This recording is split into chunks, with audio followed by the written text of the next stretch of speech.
Hello बच्चों। तो आज हम लोग स्टार्ट करने वाले बेटा रिवीजन क्लास 12 बिजनेस स्टडीज का। तो पहले हम लोग स्टार्ट करेंगे चैप्टर नंबर 10 फाइनेंशियल मार्केट। इसमें हम लोग क्विक रिवीजन करेंगे थ्रू द माइंड मैप। और जो भी डाउट्स होंगे आप लोगों को आप नीचे कमेंट करके मुझे बता देना। ठीक है, चलो चैप्टर को थोड़ा स्टार्ट करते हैं। देखो बेटा, चैप्टर की हम बात करें, थोड़ा बेसिक इसका क्लियर करते हैं। देखो इसमें क्या होता है बेटा, चार चीजें होती हैं इस चैप्टर में।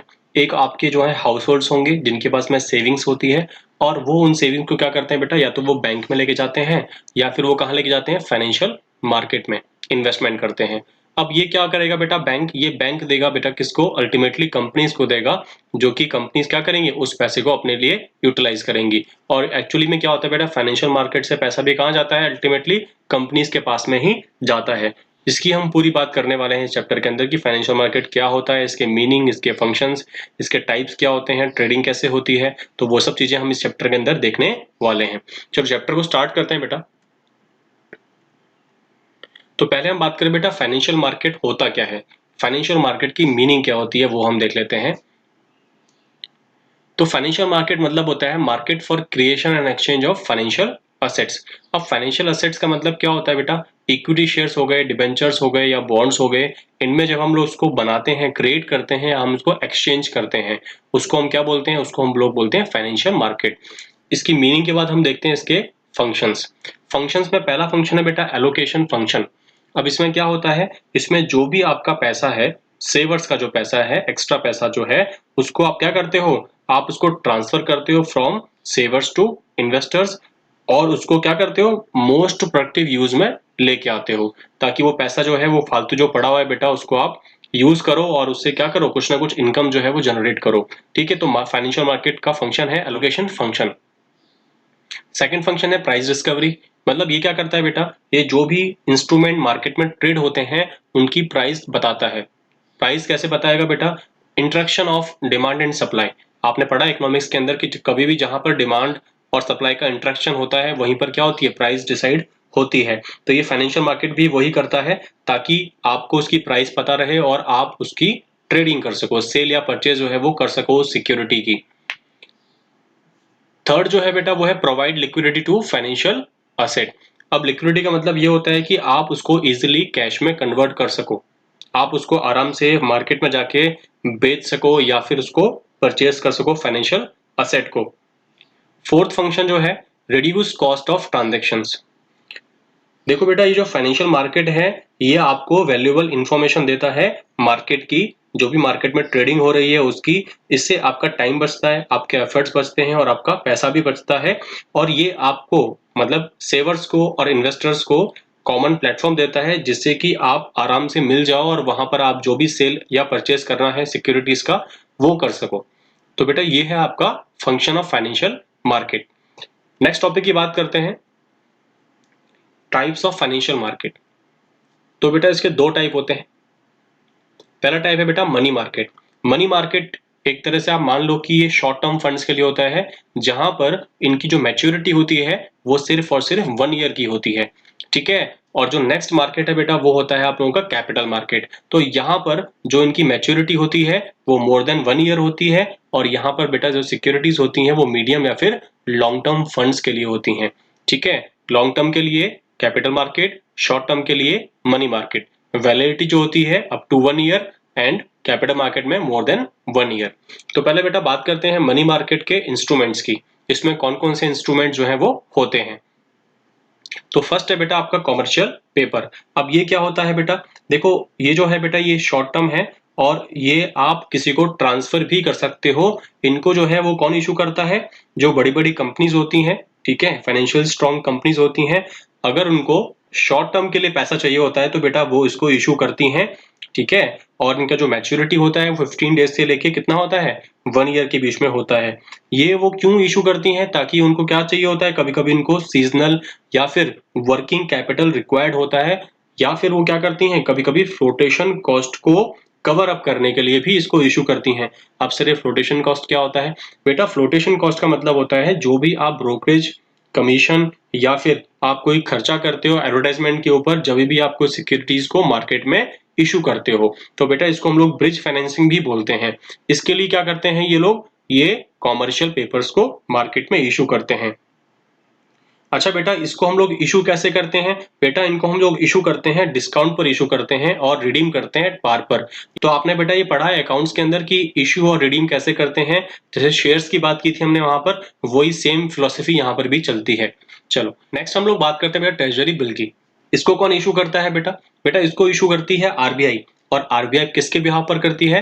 वो करती है बेटा सेंट्रल गवर्नमेंट के बिहाफ पर। ये भी शॉर्ट टर्म होता है, हाईली लिक्विड होता है, रिस्क बहुत कम होती है इसके अंदर क्योंकि गवर्नमेंट का है ये, ठीक है। और इसमें ये दिक्कत है कि बेटा आपको ये मिनिमम 25,000 रुपीज का मिलेगा और उसके मल्टीपल्स में मिलेगा। मतलब 25,000 rupees, 50,000 rupees, 75,000 rupees, 1 lakh rupees, तो ऐसे मल्टीपल्स में आपको ये मिलता है। इसका दूसरा नाम क्या है? जीरो कूपन बॉन्ड भी है। क्यों बेटा? क्योंकि इसका जो इंटरेस्ट रेट होता है वो 0% होता है। लेकिन अब फायदा क्या होगा इससे? जिनको फायदा ये होगा कि ये जो आरबीआई जो है बेटा इसको इशू करता है वो डिस्काउंट पर इशू करता है, और जब भी इसको रिडीम करेगा तो एट पार जो है वो आपको पेमेंट कर देगा, ठीक है। तो इसमें आपको कोई इंटरेस्ट नहीं मिलेगा, लेकिन जो इनका डिफरेंस है वो डिस्काउंट के तौर पर जो है वो मिल जाता है, ठीक है। इसलिए इनको क्या बोलते हैं? जीरो कूपन बॉन्ड्स भी बोलते हैं। चलो नेक्स्ट की हम बात करते हैं। नेक्स्ट है आपका कॉल मनी। कॉल मनी बेटा क्या होता है? ये कॉल मनी जो है वो बैंक्स जो है बेटा एक दूसरे को आपस में क्या करते हैं, हेल्प करने के लिए इस पैसे को ट्रांसफर करते हैं या इस इंस्ट्रूमेंट का यूज करते हैं, ठीक है। आपको पता होगा, आपने इकोनॉमिक्स में पढ़ा हुआ है कि हर बैंक को CRR, cash reserve ratio, maintain करना पड़ता है। तो कभी भी किसी बैंक के पास में कोई कमी होती है तो दूसरा बैंक उसकी हेल्प कर सकता है, वो कॉल मनी से करते हैं हेल्प। इसकी जो मैच्योरिटी है बेटा वो होती है बेटा 1 डे से लेके 15 डेज तक की। इस पर जो इंटरेस्ट पे करते हैं बेटा, जिस रेट से इस पर इंटरेस्ट पे होता है उसको हम क्या बोलते हैं? उसको हम लोग बोलते हैं कॉल रेट। और ये जो रेट होती है बेटा ये डे टू डे और आवर टू आवर भी क्या करती है, वेरी होती है, मतलब अलग अलग होती है। चलो नेक्स्ट की बात करते हैं बेटा सर्टिफिकेट ऑफ डिपॉजिट। ये क्या होता है बेटा? ये unsecured negotiable short term instrument है जिनको कमर्शियल बैंक इशू करते हैं या फिर डेवलपमेंट फाइनेंशियल इंस्टीट्यूशंस जो हैं वो इनको इशू करते हैं। ये कब इशू होते हैं बेटा? जब मार्केट में लिक्विडिटी बहुत टाइट होती है। मतलब क्या होता है, डिपॉजिट्स कम है और डिमांड जो है बेटा वो क्रेडिट की बहुत ज्यादा है, तो उस केस में क्या होता है बेटा, सर्टिफिकेट ऑफ डिपॉजिट जो होती है वो इशू की जाती है। ये किसको किसको इशू होता है बेटा?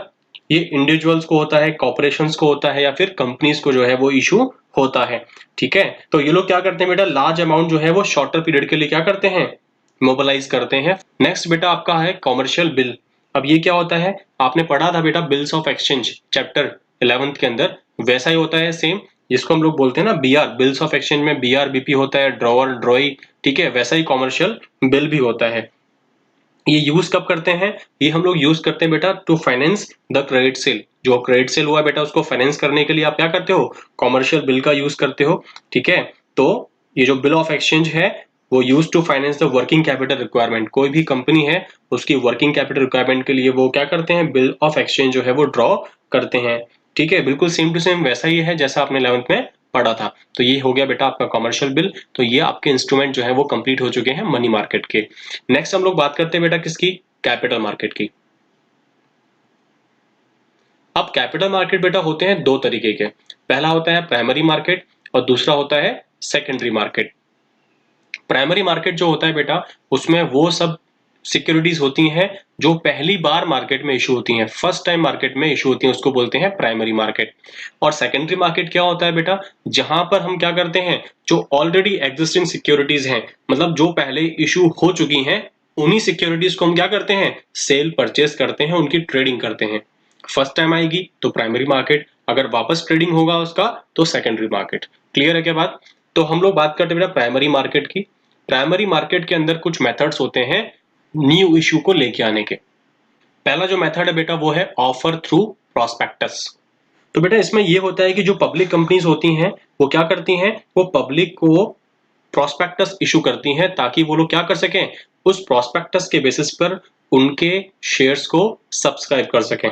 इसके लिए वो क्या करते हैं, वो न्यूज़पेपर के अंदर इसकी एडवर्टाइजमेंट देते हैं या फिर मैगजीन्स में इसका एडवर्टाइजमेंट वो लोग देते हैं, ठीक है। तो इसमें क्या क्या लिखा होता है बेटा प्रोस्पेक्टस के अंदर, जो भी कंपनीज एक्ट या सेबी बोलता है आपको लिखने के लिए वो सब चीजें आप लिखोगे लीगली, और बेटा जो ये कंपनी प्रोस्पेक्टस इशू करती है कम से कम एक स्टॉक एक्सचेंज पर लिस्टेड भी होनी चाहिए। तो बेटा ये क्या होता है, ऑफर थ्रू प्रोस्पेक्टस, प्रोस्पेक्टस के थ्रू वो अपने शेयर्स को ऑफर करते हैं। ठीक है, नेक्स्ट आपका है ऑफर फॉर सेल। अब इसमें क्या होता है बेटा, यहाँ पर जो कंपनी है डायरेक्टली पब्लिक के पास नहीं जाएगी, यहाँ पर कंपनी किसको अप्रोच करेगी, वो ब्रोकर को बोलेगी कि ब्रोकर हमारे शेयर्स खरीद लो, और ब्रोकर क्या करेगा, उनको आगे क्या करेगा, पब्लिक को बेच देगा। मतलब ये जो है इशू ये इनडायरेक्टली होता है, कंपनी इसमें इन्वॉल्व नहीं होती है, तो ब्रोकर उसको फिर से रीसेल करेगा और पब्लिक को परचेज करने को बोलेगा। थर्ड जो है बेटा वो है आपका प्राइवेट प्लेसमेंट। अब ये क्या होता है बेटा, इसमें कुछ नहीं होता है, जो कंपनीज होती हैं वो कुछ ही इंडिविजुअल्स को, सेलेक्टेड इंडिविजुअल्स को क्या करती हैं, अपने शेयर्स देती हैं, ताकि उनको कैपिटल जो है फटाफट से मिल जाए, टाइम नहीं लगेगा उनको पैसा मांगने में।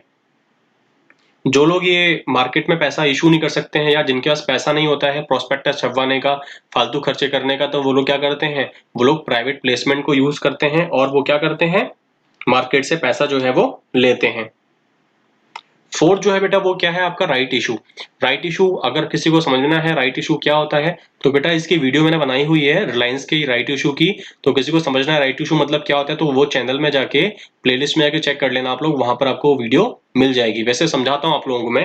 राइट इशू का मतलब ये होता है कि जो ऑलरेडी आपके शेयर होल्डर्स हैं, जो आपके एग्जिस्टिंग शेयर होल्डर्स हैं, आप उनको क्या कर रहे हो, आप उनको जो है नए शेयर इशू कर रहे हो। ठीक है, क्योंकि आप बोल सकते हो कि एक तरह से हमने क्या कर दिया, उनको जो है एक राइट ऑफर किया है कि वो नए शेयर्स को लें। अगर वो नहीं लेंगे तो हम किसी और को बेचेंगे, लेकिन पहले हम लोग उनको राइट देते हैं शेयर्स को लेने का। नेक्स्ट जो है बेटा फिफ्थ वो है ई आईपीओ। ई आईपीओ मतलब क्या होता है बेटा, ई मतलब होता है इलेक्ट्रॉनिक।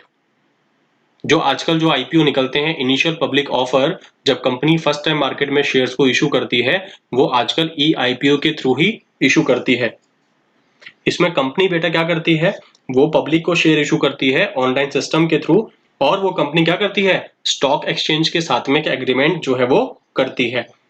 यहाँ पर जो बेटा रजिस्टर्ड ब्रोकर हो सेबी के पास वो एप्लीकेशन को एक्सेप्ट करता है और कंपनी के पास में ऑर्डर को प्लेस करता है।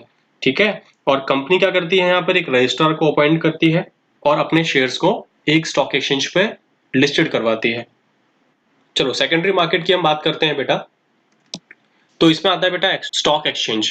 अब स्टॉक एक्सचेंज का मतलब क्या होता है बेटा, स्टॉक एक्सचेंज का मतलब ये होता है कि वहां पर जो भी आपकी शेयर्स हैं या सिक्योरिटीज हैं, उनका सेल और परचेज जो है वहां पर होता है।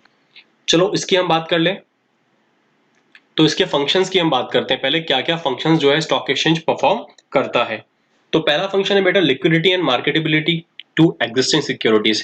देखो आपको पता है कि सेकेंडरी मार्केट में क्या होती है बेटा, जो सिक्योरिटीज ऑलरेडी इशू हो चुकी हैं उनको ही क्या करते हैं हम लोग यहाँ पर सेल परचेज करते हैं। तो यहाँ पर क्या होता है बेटा, ये जो आपका फर्स्ट फंक्शन है उसमें क्या करते हैं, ये स्टॉक एक्सचेंज एक अपॉर्चुनिटी प्रोवाइड करता है इन्वेस्टर्स को, ताकि वो डिसइन्वेस्टमेंट कर सके अपने शेयर्स का, और जो फ्रेश इन्वेस्टर्स होते हैं बेटा वो मार्केट में क्या करते हैं, एंटर कर सकते हैं। मतलब आप अपने शेयर्स को यहाँ पर बेच और खरीद सकते हो, और किसी को अगर मार्केट में एंटर करना है तो वो भी एंटर कर सकता है।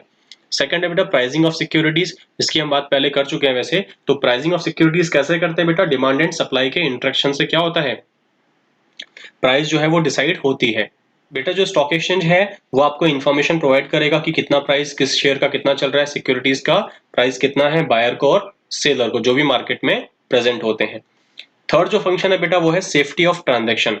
जो भी ट्रांजैक्शंस बेटा होते हैं स्टॉक एक्सचेंज पर, वो सेबी के रेगुलेशन के अंदर होते हैं, वहां पर सेफ एंड फेयर डील होती है, कोई फ्रॉड नहीं होता है, अगर होता है तो सेबी उसके अगेंस्ट में स्ट्रिक्ट एक्शन लेती है। फोर्थ है बेटा आपका इकोनॉमिक ग्रोथ। देखो बेटा जब स्टॉक एक्सचेंज के अंदर जब मार्केट में सिक्योरिटीज क्या होती हैं, रीसोल्ड होती हैं या ट्रेड होती हैं, तो बेटा उससे क्या होता है, उसे डिसइन्वेस्टमेंट होगा या फिर री इन्वेस्टमेंट होगा सेविंग्स का, जिससे क्या होता है बेटा कैपिटल फॉर्मेशन होता है और इकोनॉमिक ग्रोथ जो है कंट्री में होती है। फिफ्थ जो है बेटा वो क्या है, स्प्रेडिंग ऑफ इक्विटी कल्ट।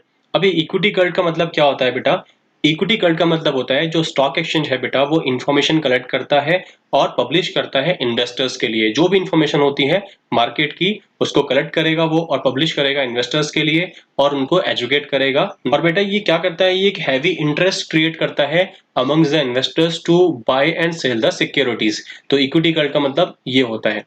ठीक है, नेक्स्ट हम बात कर रहे हैं बेटा सिक्स्थ वाले पॉइंट की, वो है आपका प्रोवाइडिंग स्कोप फॉर स्पेकुलेशन। देखो बेटा इसमें क्या होता है कि आपके स्टॉक एक्सचेंज पर स्पेकुलेशन करना वैलिड भी है और इनवैलिड भी है। स्पेकुलेशन मतलब ये होता है कि आप बार बार किसी शेयर को परचेस कर रहे हो और बार बार उसको बेच रहे हो। हेल्दी स्पेकुलेशन करने में कोई दिक्कत नहीं है, लेकिन अगर आप बार बार स्पेकुलेशन करोगे तो उस केस में जो है आपके अगेंस्ट में एक्शन लिया जा सकता है। तो स्पेकुलेशन जो है वो कर सकते हो, लेकिन एक लिमिट में करने पड़ेंगे स्पेकुलेशंस भी। नेक्स्ट हम लोग बात करते हैं बेटा किसकी, इसके शॉर्ट ट्रिक की। देखो बेटा इसका शॉर्ट ट्रिक क्या होता है, इसका शॉर्ट ट्रिक है बेटा एलपीजी से सहारा। एलपीजी से सहारा, तो एल फॉर क्या है बेटा इसमें, liquidity and marketability, P for pricing, G for growth, S for safety, E for equity cult और एस फॉर स्पेकुलेशन। इससे आपको याद रखना है फंक्शन स्टॉक एक्सचेंज का क्या क्या था। लास्ट में इस वीडियो के बाद में, इस स्लाइड के बाद में मैं आप लोगों को difference between money market and capital market and difference between primary market and secondary market वो मैं आपको करवा दूंगा, क्योंकि वो भी आपके सिलेबस का पार्ट है। नेक्स्ट हम लोग बात करते हैं ट्रेडिंग प्रोसीजर की। ट्रेडिंग कैसे होती है मार्केट के अंदर, तो ट्रेडिंग की हम बात करें तो पूरा प्रोसीजर है इसका, वो प्रोसीजर आपको फॉलो करना पड़ेगा। इसमें आप एग्जाम में अगर क्वेश्चन आता है तो आप सारी के सारी स्टेप्स सीक्वेंस में लिखोगे, आगे पीछे नहीं करना है आप लोगों को। तो बेटा स्टार्टिंग कहां से होती है, सिलेक्शन ऑफ ब्रोकर से। सबसे पहले आपको अगर कोई सिक्योरिटीज का बाय या सेल करना है तो पहले सबसे पहले आपको एक रजिस्टर्ड ब्रोकर को अप्रोच करना पड़ेगा और साथ में उसके एग्रीमेंट करना पड़ेगा, जिसको हम लोग बोलते हैं ब्रोकर क्लाइंट एग्रीमेंट। और आपको एक फॉर्म भरना पड़ेगा, क्लाइंट रजिस्ट्रेशन फॉर्म, ताकि जब आप ऑर्डर दोगे उसको बाय या सेल करने के लिए तो आपके डिटेल्स जो है बेटा उसमें होनी चाहिए। अब डिटेल्स में क्या क्या होगा बेटा, पैन कार्ड हो सकता है आप लोगों का, डेट ऑफ बर्थ, एड्रेस हो गया, बैंक अकाउंट के डिटेल्स हो गए, डिपॉजिटरी अकाउंट डिटेल्स हो गए, ठीक है। और अगर आपका कोई क्लाइंट कोड नंबर है वो बताना पड़ेगा आप लोगों को। नेम ऑफ अनदर ब्रोकर, अगर मान लो कोई और ब्रोकर भी है आपका उसके अलावा तो आपको उसकी भी इंफॉर्मेशन देनी पड़ेगी। तो ये सब चीजें होती हैं बेटा सिलेक्शन ऑफ ब्रोकर करते वक्त। सेकंड जो स्टेप होगी बेटा वो होगी ओपनिंग ऑफ डीमैट अकाउंट। ये डीमैट अकाउंट क्या होता है पहले वो समझ लो। देखो बेटा डीमैट अकाउंट का मतलब होता है कि जहां पर आपकी सिक्योरिटीज जो है वो इलेक्ट्रॉनिक फॉर्म में रखी जाती हैं। पहले के टाइम पर ऐसा होता था कि आपकी सिक्योरिटीज होती थी फिजिकल फॉर्म में, और फिजिकल फॉर्म में होने की वजह से वो चोरी होती थी या फिर वो कहीं पर खो जाती थी, या फिर उनके ट्रांसफर में क्या होता है बेटा डिले होता था कि आज अगर आपको शेयर दिया गया तो आज से 2 महीने बाद आपको सर्टिफिकेट जो है वो मिल रहा है। लेकिन आजकल ऐसा नहीं होता है, इलेक्ट्रॉनिक फॉर्म में आपके अकाउंट में हाथों हाथ आपके जो सिक्योरिटीज हैं वो आ जाती हैं। तो डीमैट अकाउंट का मतलब समझ में आ गया होगा आप लोगों को। तो आपको एक डीमैट अकाउंट भी खुलाना पड़ेगा। अब डीमैट अकाउंट कहाँ खुलता है बेटा, डीमैट अकाउंट खुलता है डिपॉजिटरी पार्टिसिपेंट के पास।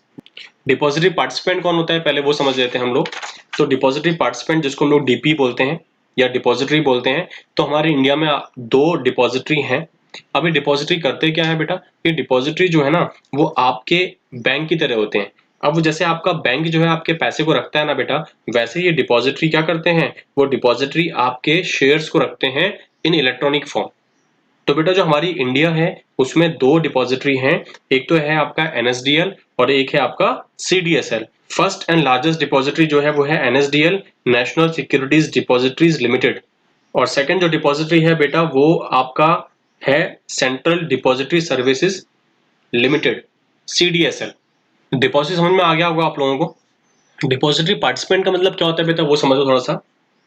डिपॉजिटरी पार्टिसिपेंट एक तरह से एजेंट होते हैं बेटा, जो कि लिंक होते हैं किसके बीच में, डिपॉजिटरी और इन्वेस्टर्स के बीच में। डिपॉजिटरी पार्टिसिपेंट कोई भी हो सकता है, चाहे फिर वो कोई एक फाइनेंशियल इंस्टीट्यूशन हो, चाहे वो कोई बैंक हो, कोई स्टॉक ब्रोकर हो, या फिर NBFC non banking financial corporation जो है वो हो सकता है। तो बेटा ये डिपॉजिटरी पार्टिसिपेंट क्या काम करते हैं, जो भी आपके अकाउंट्स होते हैं जिसमें आपके शेयर्स हैं इलेक्ट्रॉनिक फॉर्म में, उनका वो मेंटेनेंस करते हैं। और अगर आपको कोई इन्फॉर्मेशन चाहिए होती है आपके स्टेटस की कि भाई कितने आपके पास शेयर्स हैं, कितने आपने होल्ड किए हुए हैं, वो सब इन्फॉर्मेशन आपको डिपॉजिटरी पार्टिसिपेंट जो है वो प्रोवाइड कर देंगे। तो इतना बहुत क्लियर हो गया होगा। तो पहला क्या था आपका सिलेक्शन ऑफ ब्रोकर, सेकंड है आपका opening demat account. Demat account आपका खुलने के बाद में क्या होगा, आप लोग ऑर्डर प्लेस करोगे, प्लेसिंग ऑफ ऑर्डर। अब ऑर्डर प्लेस करते वक्त क्या करोगे बेटा, आप लोग जो ब्रोकर है बेटा उसको बताओगे कि आपको जो शेयर्स हैं वो बेचने हैं या फिर खरीदने हैं। तो आपको क्लियरली बताना पड़ेगा कितने शेयर्स आपको लेने हैं, किस प्राइस पे आपको लेने हैं। और जब आप उसको ऑर्डर दोगे बेटा तो आपको एक स्लिप देगा, उसका नाम है ऑर्डर कंफर्मेशन स्लिप। इन्वेस्टर्स को मिल जाएगी, वो आपका ऑर्डर प्लेस हो जाएगा। प्लेस होने के बाद में क्या होगा बेटा, जो ब्रोकर है वो ऑनलाइन जाएगा, ठीक है, स्टॉक एक्सचेंज के साइट पर, और वहां पर जाके जो है वो आपके जो शेयर्स हैं बेटा उनको मैच करेगा। तो नेक्स्ट स्टेप कौन सी होती है बेटा, मैच द ऑर्डर। जो भी आपने उसको ऑर्डर दिया है कि मुझे अगर 100 शेयर लेने हैं और एक शेयर जो है उसका प्राइस कितना हो, 100 हो, तो वो ऑर्डर को मैच करने के लिए वो ऑनलाइन जाएगा और आपके ऑर्डर को मैच करेगा। तो फोर्थ स्टेप जो होती है बेटा होती है मैच द ऑर्डर।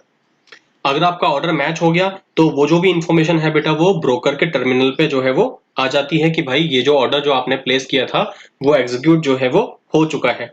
अब क्या करेगा बेटा ब्रोकर, ब्रोकर आपको पहले एक बार दे चुका है कंफर्मेशन, ऑर्डर कंफर्मेशन स्लिप। अब आपको वो देगा बेटा ट्रेड कंफर्मेशन स्लिप। नेक्स्ट आपका होता है इश्यू ऑफ कॉन्ट्रैक्ट नोट। अब इसमें क्या होगा बेटा कि जो बेटा ब्रोकर है वो क्या करेगा, वो इशू करेगा कॉन्ट्रैक्ट नोट जो कि with in 24 hours from the time of execution आपको भेजेगा। अब उस कॉन्ट्रैक्ट नोट में क्या लिखा होगा बेटा, details of number of shares, कितने आपने खरीदे हैं या बेचे हैं, उनकी प्राइस क्या है, डेट और टाइम, किस टाइम पर वो डील हुआ, और ब्रोकेज के चार्जेस कितने हैं। वो सारी इंफॉर्मेशन कहाँ लिखी होती है, वो लिखी होती है बेटा कॉन्ट्रैक्ट नोट पर। अब आपको तीन चीजें मिली हैं, एक मिला बेटा आप लोगों को क्या, ऑर्डर कंफर्मेशन स्लिप, सेकंड मिला आपको ट्रेड कंफर्मेशन स्लिप, तीसरा आपको मिला है कॉन्ट्रैक्ट नोट जिसमें सब कुछ लिखा हुआ है उसके बारे में। नेक्स्ट आपका स्टेप है delivery of shares sold, payment for shares bot. तो यहां पर क्या करना पड़ेगा, आपको क्या करना पड़ेगा, जो शेयर्स हैं उनकी डिलीवरी करनी है जो आपको बेचने हैं, और आपको कैश पे करना है अगर आपने शेयर्स खरीदे हैं तो। किसको करोगे आप बेटा, ब्रोकर को करना है ये, ठीक है। इन्वेस्टर किसको करेगा, ब्रोकर को करेगा। तो बेटा कब करोगे आप, तो बेटा जिस दिन कॉन्ट्रैक्ट नोट मिला है उसके बाद में कर सकते हो, या फिर जो पेमेंट आपका जाना है, पेमेंट जो है वो एक दिन पहले कर दो, या फिर जो आपको जो शेयर्स डिलीवर करने हैं वो शेयर एक दिन पहले उसको डिलीवर कर दो। इसको हम लोग बोलते हैं बेटा पे इन डे। क्या बोलते हैं इसको, पे इन डे बोलते हैं इसको हम लोग। नेक्स्ट आपका लास्ट जो स्टेप होगा बेटा वो होगा settlement of the deal. Last में सेटलमेंट कैसे होता है, तो जो भी आपका कैश है या फिर सिक्योरिटीज हैं वो स्टॉक एक्सचेंज को डिलीवर करेगा ब्रोकर, उसको हम लोग पता है क्या बोलते हैं, पे इन डे बोलते हैं, जो कि कब होता है बेटा, T+2 डे से पहले होता है। अब T+2 डे क्या होता है उसकी हम लोग अभी बात करेंगे बेटा। देखो T+2 डे की हम लोग बात करें तो जिस दिन T+2 डे होता है बेटा उस दिन स्टॉक एक्सचेंज क्या करता है, वो उन शेयर्स को या उस पेमेंट को दूसरे वाले ब्रोकर को क्या करेगा, ट्रांसफर कर देगा। इसको हम लोग बोलते हैं पे आउट डे। क्या बोलते हैं इसको, पे आउट डे बोलते हैं। और जो दूसरा ब्रोकर है बेटा वो इन्वेस्टर को सारे के सारा पेमेंट या फिर जो सिक्योरिटीज हैं वो उनको प्रोवाइड कर देगा। और जो बेटा फर्स्ट ब्रोकर था वो सारे के सारे शेयर्स की डिलीवरी जो है वो डायरेक्टली कहां पर कर देगा, इन्वेस्टर्स के डीमैट अकाउंट में। डीमैट अकाउंट में जो है डायरेक्टली आपके जो शेयर्स हैं वो ट्रांसफर हो जाएंगे, लेकिन इन्वेस्टर को क्या करना पड़ेगा, अपने डिपॉजिटरी पार्टिसिपेंट को बताना पड़ेगा कि ये जो है मेरे अकाउंट में शेयर्स आने वाले हैं, तो आप इसकी क्या कर दो, अप्रूवल दे देना। तो ये पूरा प्रोसीजर होता है बेटा ट्रेडिंग करने का, ठीक है। तो बेटा अभी तक जो पढ़ाया अगर आपको समझ में आया हो तो प्लीज वीडियो को लाइक करना, ठीक है, शेयर करना और कमेंट भी करना ताकि पता पड़ जाए कि वीडियो का रिस्पॉन्स क्या है, इंप्रूवमेंट करना है, कितना इंप्रूवमेंट करना है। और अच्छी अगर नहीं लगे तो बेटा डिसलाइक भी कर सकते हो। तो जिन्होंने सब्सक्राइब नहीं किया बेटा वो प्लीज सब्सक्राइब करना, और बेल आइकन को भी बेटा प्रेस करना ताकि आपको नोटिफिकेशन जो है वो टाइम टू टाइम मिल जाए। चलो आगे हम लोग बात करते हैं, लेकिन उससे पहले हम लोग क्या देखेंगे, इसका एक शॉर्ट ट्रिक देखेंगे। पूरा एक प्रोसीजर है इसका, तो हम देखते हैं बेटा शॉर्ट ट्रिक इसका। S for selection of broker, sir DP में सीडीएस का लोगो लगाते हैं। तो डीपी मतलब होता है डिस्प्ले पिक, जो आप लगाते हो आपके इंस्टाग्राम पर, फेसबुक के ऊपर। अब सीडीएस मतलब होता है कंबाइंड डिफेंस सर्विसेज, जिनको पता है, जो आर्मी में जाना चाहते हैं बेटा उनको पता होगा सीडीएस का मतलब क्या होता है। तो आप क्या करो, आप अपने डीपी में क्या लगाओ, सीडीएस का लोगो लगाओ, ठीक है। सर डीपी में सीडीएस का लोगो लगाते हैं, तो ये पूरा जो है क्या है आपका न्यूमेरिक है, जिसके थ्रू आप पूरा प्रोसीजर जो है वो याद रख सकते हो। नेक्स्ट हम लोग बात करते हैं बेटा सेबी की। देखो बेटा सेबी क्या है, सेबी की हम लोग बात कर लेते हैं थोड़ा सा। देखो बेटा सेबी एक ऐसी बॉडी है जो गवर्नमेंट ने फॉर्म की थी 30 जनवरी 1992 के अंदर इसको फॉर्म किया गया था, ठीक है। तो इसका जो वर्क होता है, ऑब्जेक्टिव क्या होता है, ठीक है, और इसके फंक्शंस क्या होते हैं वो इंपॉर्टेंट है एग्जाम पॉइंट ऑफ व्यू से। तो हम देखते हैं बेटा पहले इसके ऑब्जेक्टिव्स क्या होते हैं। देखो बेटा ये जो सेबी है ये क्या करता है, ये राइट्स और इंटरेस्ट को क्या करता है, प्रोटेक्ट करता है। सर किसके, बेटा इन्वेस्टर्स के।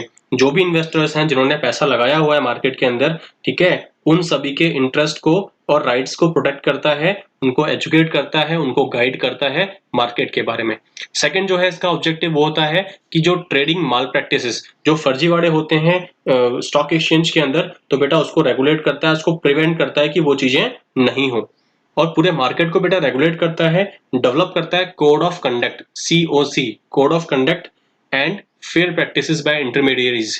तो जो भी इंटरमीडियरीज हैं वो क्या करें बेटा, फेयरली प्रैक्टिसेस करें, अपना काम करें। जैसे ब्रोकर है, मर्चेंट बैंकर है, या कोई भी अदर जो लोग इन्वॉल्व हैं इसके अंदर, वो सब लोग फेयरली क्या करें, डील करें और कोड ऑफ कंडक्ट का पालन करें। तो ये सब इसका ऑब्जेक्टिव है सेबी का। नेक्स्ट अगर हम इसकी बात करें बेटा फंक्शंस की, तो क्या फंक्शन परफॉर्म करता है। पहला फंक्शन है बेटा प्रोटेक्टिव फंक्शन, जो भी फ्रॉडुलेंट या फिर अनफेयर ट्रेड प्रैक्टिसेस होती हैं उनको प्रोहिबिट करता है। इनसाइडर ट्रेडिंग जो होती है बेटा उसको कंट्रोल करता है, अगर कोई ऐसी एक्टिविटी करता है तो उस केस में क्या होगा, उसके ऊपर पेनल्टीज इंपोज करता है।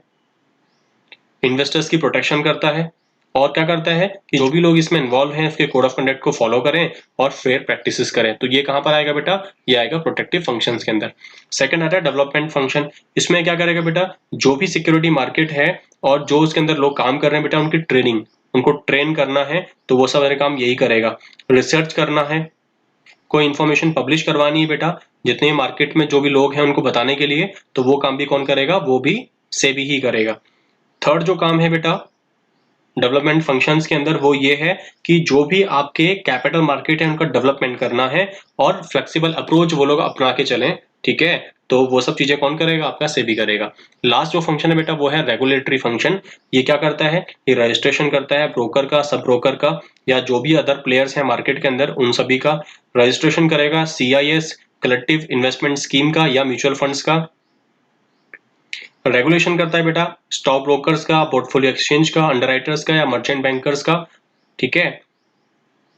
अगर इसको कोई इंफॉर्मेशन मंगानी है तो वो मंगा सकता है ये, ठीक है, इंस्पेक्शन के लिए, या कोई इंक्वायरी करनी है, कोई ऑडिट करनी है, ठीक है, वो सारे काम ये कर सकता है। ये फीस लेवाई भी करता है, चार्जेस भी लेवाई करता है। कोई भी अगर आपका जो एक्ट है, सेबी का जो एक्ट है, अगर उसके गाइडलाइंस में कहीं लिखा है कि भाई सेबी इसके लिए फीस चार्ज करेगा या फिर कोई भी अदर चार्जेस लेगा, तो बेटा आपको वो लेने पड़ेंगे। और जो भी अदर गवर्नमेंट ऑफ इंडिया ने इसको पावर दे रखी है बेटा, वो सारी पावर जो है वो रेगुलेटरी फंक्शन में आ जाएंगी। तो ये कुछ फंक्शन है बेटा किसके, सेबी के। नेक्स्ट हम लोग बात करते हैं बेटा डिफरेंस बिटवीन की बात करते हैं। पहला है आपका मनी मार्केट और कैपिटल मार्केट का। तो बेटा बेसिस की हम बात करेंगे, किस बेसिस पे हमने डिफरेंशिएट किया है। देखो पार्टिसिपेंट्स की बात करें तो बेटा देखो मनी मार्केट के अंदर कौन कौन आता है, आपके RBI आता है, फाइनेंशियल इंस्टीट्यूशंस आते हैं, बैंक्स आते हैं और कॉर्पोरेट्स आते हैं। लेकिन जो कैपिटल मार्केट बेटा उसमें और भी बॉडीज हैं, जैसे फाइनेंशियल इंस्टीट्यूशंस हैं, बैंक्स हैं, कॉर्पोरेट्स हैं, फॉरेन इन्वेस्टर्स हैं, रिटेल इन्वेस्टर्स हैं, वो सब लोग कैपिटल मार्केट में आएंगे। लेकिन हम लोग अगर बात करें बेटा इंस्ट्रूमेंट्स की, तो इंस्ट्रूमेंट में बेटा कौन कौन से हैं आपके, treasury bills, commercial paper, certificate of deposits and call money. ये कुछ इंस्ट्रूमेंट्स हैं बेटा जो कहां पर होते हैं, मनी मार्केट में होते हैं। लेकिन अगर हम कैपिटल मार्केट की बात करें तो यहाँ पर शेयर्स, डिबेंचर्स और बॉन्ड्स की हम लोग बात करते हैं। इन्वेस्टमेंट आउटले की बात करें तो बेटा यहाँ पर लार्ज इन्वेस्टमेंट होते हैं। लार्ज इन्वेस्टमेंट मतलब कि इसमें अमाउंट काफी ज्यादा होती है, जैसे कि आपने पढ़ा था कि 25,000 रुपए कम से कम आपको इन्वेस्ट करने पड़ेंगे। तो बहुत ज्यादा अमाउंट के यहाँ पर जो है वो आउटले जो है वो होते हैं। लेकिन यहाँ की हम बात करें तो यहाँ पर जो शेयर्स की प्राइस है वो 5 रुपए, 10 रुपए, 100 रुपए भी हो सकती है। बहुत स्मॉल इन्वेस्टमेंट आउटले होते हैं यहाँ पर, कहाँ पर, कैपिटल मार्केट के अंदर। ड्यूरेशन की हम लोग बात करें बेटा तो ड्यूरेशन शॉर्ट टर्म होती है, मैच्योरिटी इसकी 1 साल तक होती है। लेकिन अगर हम इसकी बात करें ड्यूरेशन की तो मीडियम टर्म या फिर लॉन्ग टर्म होती है और मैच्योरिटी इसकी मोर देन 1 ईयर होती है।